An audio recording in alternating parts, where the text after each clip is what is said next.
معاشرے میں کسی بھی تنگ دست کے ساتھ جو ہمدردی کی جاتی ہے، اس کے قرض مانگنے پر ہم اس کو دے دیتے ہیں، یہ جو ہمدردی ہے یہ اللہ تعالیٰ کی طرف سے بندے کے لیے نیکی کمانے کا ایک موقع ہوتا ہے کہ آپ کسی بندے کو اگر اس کے مانگنے پر اس کی مدد کرتے ہو یا اس کو قرض دیتے ہو تو یہ تم نیکی کر رہے ہو، اور نیکی کرنے والا بندہ ایک اچھی نیت کے ساتھ اللہ سے اجر و ثواب کے لیے نیکی کرتا ہے، اس کے لیے تو انشاءاللہ اجر ہے۔ لیکن اگر کوئی بندہ قرض لینے کے بعد واپس نہیں کرتا، اس کو فکر مند ہونا چاہیے کہ میری زندگی کا کوئی بھروسہ نہیں، اور اگر اسی حال میں دنیا سے چلا گیا تو میرا کیا بنے گا۔ یہ جو فکر ہے یہ آج معاشرے میں لوگوں کو نہیں ہے، خاص طور پر جو آج کے حالات چل رہے ہیں۔ آج کے حالات میں تقریباً ہر دوسرا بندہ اس حوالے سے پریشان ہے، کسی کی رقم کہیں پھنسی ہوئی ہے، کسی کی رقم کہیں پھنسی ہوئی ہے، اور جن لوگوں نے ادا کرنی ہے وہ بالکل بے فکر ہو کر زندگی بسر کر رہے ہیں۔ اللہ کے پیغمبر صلی اللہ علیہ وسلم کے عظیم صحابی عبداللہ بن عمر رضی اللہ تعالی عنہ بیان کرتے ہیں کہ آپ صلی اللہ علیہ وسلم نے فرمایا کہ من مات وعلیہ دینار او درہم،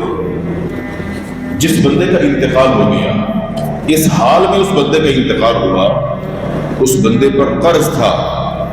وہ قرض جو ہے وہ ایک درہم تھا یا ایک دینار تھا، جو فوت ہو گیا اس پر قرض کتنا ہے، ایک درہم یا ایک دینار،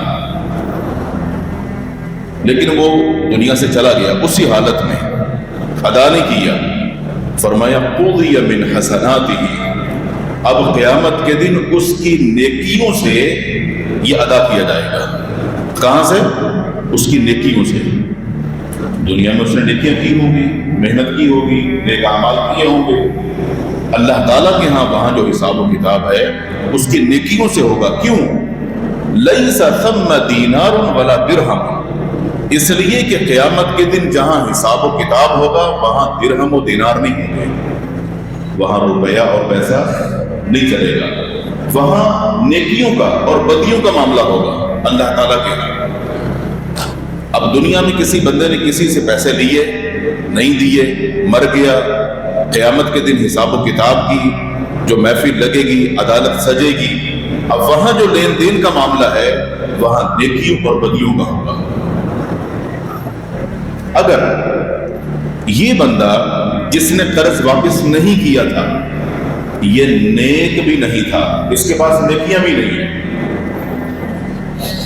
اب اللہ تعالیٰ وہاں جو فیصلہ کرے گا، جس بندے نے اس کو قرض دیا تھا اس کے کچھ گناہ ہیں، اس کے پاس نیکیاں نہیں ہیں کہ اس کی نیکیاں اس کو دی جائیں کیونکہ وہ تو حقدار ہے، اس کے گناہ اٹھا کے اللہ اس کے سر پہ ڈال دے۔ تو یہ بندہ ایک درہم و دینار کے لیے جس نے دنیا میں اپنے معاملے کو کلیئر نہیں کیا، قیامت کے دن لوگوں کے گناہوں کی جو گٹھڑیاں ہیں وہ اس کے سر پہ ہوں گی۔ تو سوچئے ایک درہم و دینار کی اوقات کیا ہے۔ میرے خیال میں ابھی اس وقت کوئی 1000 روپے کے اندر ان کا ریٹ ہو سکتا ہے۔ اگر ایک درہم اور دینار کسی پر قرض ہے اور وہ بندہ دنیا سے چلا گیا، 1000 روپے دینا ہے، اپنی آخرت برباد کر لی،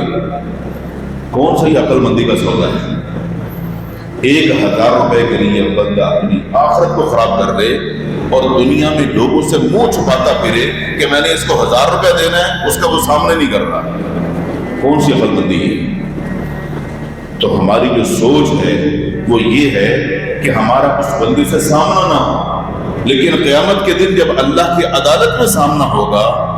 تو وہاں تو چھپنے کی جگہ نہیں ہوگی۔ تو کیوں نہ ہم اپنے لین دین کے معاملات کو چیک کر کے اپنے آپ کو یہیں دنیا میں کلیئر کر لیں، جتنا جلد ہو اتنی جلدی اس معاملے کو ٹھیک کرنا چاہیے۔